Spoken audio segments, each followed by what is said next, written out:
مولانا سید سلمان حسینی ندوی صاحب کے انتقال کے بعد دو بحثیں چھڑ گئیں۔ ایک بحث تو ان کے لیے دعائے مغفرت کرنے اور نہ کرنے کے بارے میں۔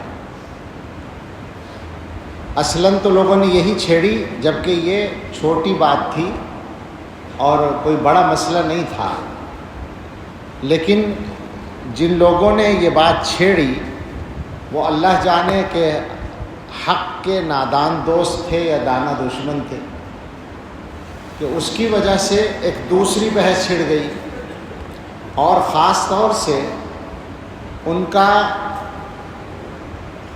ساتھ دینے والے لوگوں کو موقع مل گیا ان کا دفاع کرنے کا، اور اس کی وجہ سے ایسی صورت بن گئی جیسے حضرات صحابہ رضی اللہ تعالیٰ عنہم کے بارے میں غلط باتیں کرنا، گستاخیاں کرنا یہ کوئی خاص مسئلہ نہیں ہے، ایک اختلاف رائے ہے، بس ایک آدمی کا عمل تھا۔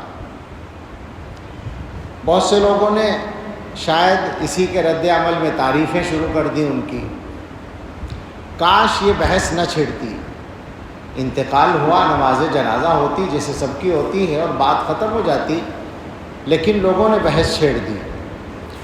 تو اس میں جو زیادہ بڑی بات ہے، زیادہ بڑا مسئلہ ہے، وہی ہے نظریے کا۔ حضرات صحابہ رضی اللہ تعالیٰ عنہم کا مسئلہ معمولی نہیں ہے، اور اس کا تعلق ہدایت اور گمراہی سے ہے، لہٰذا جو حضرات اس معاملے میں مداہنت سے کام لے رہے ہیں، ان کی حیات میں بھی لیا لوگوں نے اور آج بھی لے رہے ہیں۔ بہت سے لوگوں نے یہ کیا کہ ان کی ان غلط باتوں کو، گستاخانہ باتوں کو علمی اختلاف سے تعبیر کیا۔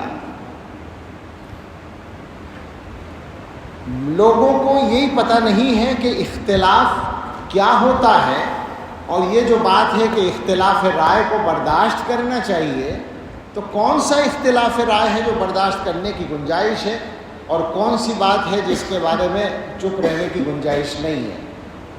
آج بھی کسی صاحب نے لکھا ہے، انداز ایسا ہے، بڑی مشکل ہے، انداز ایسا ہے جیسے مولانا کی بات کی تردید کرنے والے ان کی عزت سے، ان کی مقبولیت سے حسد کی بنیاد پر ایسا کرتے ہیں۔ لا حول ولا قوت الا باللہ، اس سے بڑی غلط بات تو ہو ہی نہیں سکتی۔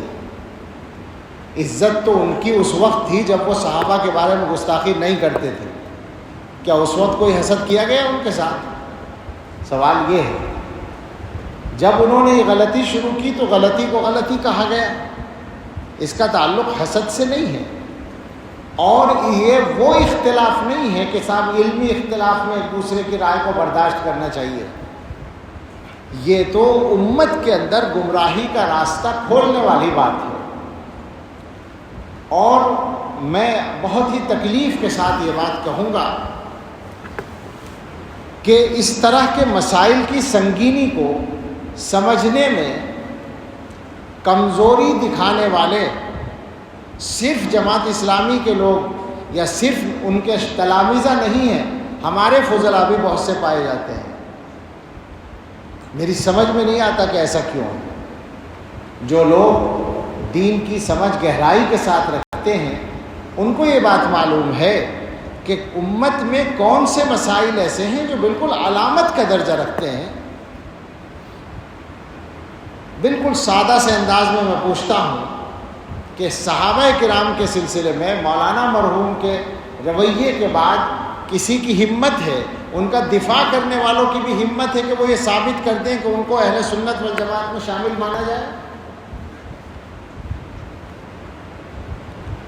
تو صحابہ کے مسئلے کو اس موقع سے ہلکا بنانے کی کوشش نہ کی جائے۔ ظاہر انتقال کے بعد ایک ہمدردی ہوتی ہے، ہمیں بھی ہے، لیکن ہم جو دیکھ رہے ہیں کہ اس موقع کا غلط استعمال کیا جا رہا ہے۔ بہت سے لوگ تعریفوں کے مضامین لکھ رہے ہیں، تعریفیں کسی آدمی کی بے شک کی جا سکتی ہیں. ذاتی طور پر اس واقعے سے پہلے، صحابہ کی گستاخی سے پہلے، ان کے کمالات کو مانا جاتا تھا. اللہ تعالیٰ نے ان کو بہت صلاحیتیں دی تھیں، جیسے بہت سے لوگوں کو دیتے ہیں ان کو بھی دی تھی. کچھ ممتاز صلاحیتیں تھیں. عربی زبان پر جو ان کی قدرت تھی وہ نہایت، خاص طور سے بولنے پر وہ نہایت شاندار تھی. اس کی مثال ملنا مشکل ہے ہمارے ملک میں، بے شک تھی. لیکن اس کا یہ مطلب نہیں ہوتا کہ کسی کے کمالات کی بنیاد پر اس کی ہر غلط بات کو بھی غلط نہ کہا جائے، صحیح مان لیا جائے. یہ نہیں ہو سکتا. تو تعریفیں اپنی جگہ تھیں، لیکن اس واقعے کے بعد تو بات کرتے ہوئے تکلف ہونا چاہیے تھا لوگوں کو. آج جو ہے اگر کچھ لوگوں نے یہ کہہ دیا کہ صاحب ان کے لیے دعائے مغفرت نہ کرو، میں نہیں کہہ رہا ہوں، میں یہ اس موضوع پر آخر میں بات کروں گا. کچھ لوگوں نے کہہ دیا تو اس پر ایسا ہنگامہ مچا اور اس پر دلیلیں دی جانے لگی. لا تسبوا الاموات اذکروا محاسن موتاکم وکفوا عن مساویہم. میں ایسے لوگوں سے ایک درخواست کروں اگر تو برا نہ مانیں. جو بات آپ مولانا کے لیے ثابت کرنا چاہتے ہیں، جس دلیل کو پیش کر رہے ہیں کہ اموات کو برا نہ کہو اور محاسن موتا کا ذکر کرو، مساوی کا ذکر نہ کرو، تو کیا بیچارے حضرات صحابہ رضی اللہ عنہم اس درجے میں بھی نہیں آتے تھے؟ کیا وہ اموات اور موتا میں نہیں تھے؟ سوال ہے نا یہ. آج آپ کو تکلیف ہے، ایک عام امتی کے بارے میں آپ ان احادیث کو منطبق کر رہے ہیں. یہ احادیث صحابہ کے بارے میں منطبق نہیں ہوتی. اس کا مطلب یہ ہے کہ اس ملک میں صحابہ کے حق میں بات کرنا جرم بن جائے گا. یہ نہیں چلے گا، کچھ بھی ہو جائے. میں ویسے نہیں بول رہا ہوں. صحابہ کے مقام کو محفوظ رکھنا اس امت کی ذمہ داری ہے، ورنہ یہ امت ختم ہے. یاد رکھیں اس بات کو. بڑے بڑے محدثین کہہ چکے ہیں کہ جو لوگ دین کی بنیاد کو اٹھانا چاہتے ہیں وہ دین کو براہ راست نشانہ بنانے کی ہمت نہیں رکھتے، تو صحابہ کو نشانہ بناتے ہیں، کیونکہ وہ انسان ہیں. انسانوں کو نشانہ بنانا آسان ہوتا ہے. اصل مقصد دین کی مخالفت ہے. اور جو لوگ صحابہ کو نشانہ بنانے میں ڈرتے ہیں وہ حضرت معاویہ کو نشانہ بناتے ہیں. معاویہ دروازہ ہے. عام آدمیوں کے لیے تو اذکروا محاسن موتاکم وکفوا عن مساویہم ہے، صحابہ کے لیے نہیں. حیرت ہوتی ہے کہ کیسے دوہرے معیار لوگوں نے چلا رکھے ہیں. یہ بھی سمجھ لو کہ یہ جو حدیث میں حکم ہے کہ برائی کا ذکر نہ کرو، اس سے مراد ذاتی برائیاں ہیں، نظریے کی بات نہیں ہے. تو ذاتی برائی کسی کی ذکر نہیں کرنی چاہیے. وہ غیبت زندگی میں بھی کی جائے تو غیبت ہوگی. اور ہم پورے اعتماد سے کہتے ہیں کہ ہم نے مولانا کے بارے میں، ذاتی زندگی کے بارے میں، ذات کے بارے میں ایک لفظ کبھی خلاف احترام بھی نہیں کہا. پورا دعویٰ ہے ہمارا. اور بھی بعض لوگوں سے اختلاف ہے، شدید اختلاف ہے. ان کی بھی ذاتی زندگی کو گفتگو کا موضوع کبھی نہیں بناتے، بلکہ کوئی بات کرتا ہے تو میں کہتا ہوں کہ بھائی یہ بات نہ کرو، یہ غیبت ہے، بات نظریے پر کرو. تو یہ جو کہا گیا کہ برائی ذکر نہ کرو، اس سے مراد ہے اعمال کی برائی. کسی آدمی کے عمل کی برائی آپ کو معلوم ہے، اس کا انتقال ہو گیا، اب آپ کہیں کہ صاحب وہ اتنا خراب آدمی تھا، ایسا عمل کرتا تھا، یہ غلط ہے، اس سے روکا گیا ہے. محدثین نے باقاعدہ لکھا، امام نووی رحمۃ اللہ علیہ نے، کہ کفار اس سے مستثنا ہیں کفر کی بنیاد پر، منافقین مستثنا ہیں، اہل بدعت مستثنا ہیں. مبتدعہ کے ان کے نظریے کا ذکر کیا جائے گا غلطی کے، اس کو ظاہر کرنے کے لیے.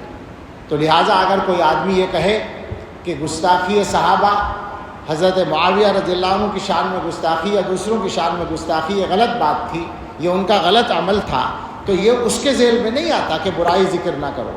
ہاں ان کی ذات پر، ان کی شخصیت کی ذاتی چیزوں پر کوئی انگلی اٹھائے تو غلط ہوگا. یہ مسئلہ نظریے کا ہے. تو حضرات صحابہ کے بارے میں ان تمام حضرات سے گزارش ہے جو ڈھل مل ہیں، اس معاملے میں کمزور ہیں، اور میں دیکھ رہا ہوں بہت لوگ ہیں، اور یہ خطرناک بات ہے، یہ انہی کے لیے خطرناک ہے جو غلطی کر رہے ہیں، یہ اچھی طرح یاد رکھیں۔ وہ سب اس معاملے میں صحیح راستے پر آ جائیں، اور وہ صحیح راستہ میرا یا آپ کا طے کیا ہوا نہیں ہے، وہ صحیح راستہ فقط علماء دیوبند کا طے کیا ہوا نہیں ہے، وہ اس امت کے سارے بڑے علماء کا طے کیا ہوا راستہ ہے۔ اس میں کوئی اختلاف نہ ابن تیمیہ کا ہے نہ ابن قیم کا ہے، وہ سب اس کے بڑے داعی ہیں صحابہ کے مقام کی حفاظت کے، اس میں کوئی اختلاف نہ ابو حنیفہ کا ہے، نہ مالک کا، نہ شافعی کا، نہ احمد کا، کسی کا کوئی اختلاف نہیں ہے، وہ متفقہ چیز ہے۔ اس متفقہ معاملے میں، اس متفقہ معیار میں لوگ باتیں بنانے کی گنجائش نکالنا چاہتے ہیں، اپنے آپ کو زیادہ بڑا سمجھتے ہیں، صحابہ کے بارے میں بات کرنے کی ہمت کرتے ہیں، اور موقع ڈھونڈتے ہیں، موقع تلاش کرتے ہیں۔ ایسے لوگوں کو توبہ کرنی چاہیے۔ بہت لمبی بات نہیں کرنا چاہتا، صحابہ کے موضوع پر تو بہت ساری تفصیلات ہیں، دلائل ہیں، میں بس اس بات پر آتا ہوں کہ ان کے لیے دعائے مغفرت کی جائے نہ کی جائے، تو بالکل صفائی سے بات ہے کہ ان کی تمام تر غلطیوں کے باوجود اور اہل سنت والجماعت کے نظریے سے انحراف کے باوجود اور گمراہانہ باتوں کے باوجود ان کی تکفیر نہیں کی گئی ہے۔ کسی دارالافتاء نے ان پر کفر کا فتویٰ نہیں لگایا، لہٰذا وہ کافر نہیں تھے، جب کافر نہیں تھے تو مسلمان تھے، اور جب مسلمان تھے تو مسلمان کے لیے دعائے مغفرت کی جا سکتی ہے۔ یہ بالکل اصولی بات ہے، اس میں ہمیں کوئی تعمل اور تکلف نہیں ہے۔ البتہ ایک بات ہمارے بعض بزرگوں نے کہی ہے کہ زندگی کے اخیر کے چند مہینوں میں وہ ان اختلافی مسائل پر بولنے میں احتیاط کر رہے تھے۔ اللہ کرے ایسا ہو کہ انہوں نے وفات سے پہلے ان چیزوں سے توبہ کر لی ہو۔ رجوع کا لفظ بولنا غلط ہے، توبہ کرنے کا مسئلہ ہے کہ توبہ کر لی ہو ان چیزوں سے، اللہ کرے ایسا ہو، تو ظاہر ہے ان کے حق میں بہت خیر ہوگا، مگر اس کے ساتھ یہ ضروری ہوگا کہ ان کے جو اخلاف ہیں، بے تکلف ان سے اپیل ہے، گزارش ہے، نہ یہ ہماری انا کا مسئلہ ہے یا نہ یہ ان کی انا کا مسئلہ ہے، ان کے اخلاف سے درخواست ہے کہ مولانا کی جو تحریرات اور تقریرات، جو تحریریں اور تقریریں، جو تصنیفات اس موضوع پر ہیں اور جو ان کے خطابات ریکارڈ ہیں، ان چیزوں کو آگے چلانے سے احتیاط کریں، ان کو بالکل روک دیں۔ اس کا ایک فائدہ تو یہ ہوگا کہ مولانا نے اگر اپنے معاملات کو ٹھیک کر لیا تھا تو آخرت میں ان کو بہت فائدہ اس کا مل جائے گا، اور ان کے حق میں ایک غلطی کا گناہ جاری رہنے سے وہ بچ جائیں گے۔ دوسرا فائدہ یہ ہوگا کہ خود اخلاف ان کے اس غلطی سے بچ جائیں گے۔ یہ بالکل ہم دردمندانہ اپیل کرتے ہیں کہ اس معاملے کو اب یہاں ختم کریں، اور مولانا سے جو غلطی ہوئی ہے اللہ ان کو معاف کریں، دعا کرتے ہیں، اور اس کی معافی کے لیے سب سے معاون ہوگی یہ بات کہ ان غلطیوں کو آگے جاری نہ رکھا جائے۔ اللہ تعالی ہم سب کو صراط مستقیم پر استقامت عطا فرمائے، اور ہم سب کو حسن خاتمہ نصیب فرمائے۔ یہ مسئلہ سچی بات یہ ہے کہ لوگوں کے ایمان کا مسئلہ ہوتا ہے اور نظریے کا، بنیادی عقیدے کا مسئلہ ہوتا ہے، اس لیے مجبوراً اس پر گفتگو کی ہے۔ کسی کے انتقال پر اس طرح کی بات نہیں کی جاتی، لیکن چونکہ لوگوں نے بحث چھیڑی، اور میں نے شروع میں کہا کہ جن لوگوں نے یہ بحث چھیڑی پتہ نہیں وہ نادان دوست تھے یا دانا دشمن تھے، ایسی بحثیں ایسے موقعوں پر چھیڑنی نہیں چاہیے، جس کی وجہ سے لوگوں کو غلط باتوں کے پھیلانے کا بھی موقع مل جاتا ہے۔ اللہ تعالی ہم سب کو صحیح توفیق عطا فرمائے، آمین، وآخر دعوانا ان الحمد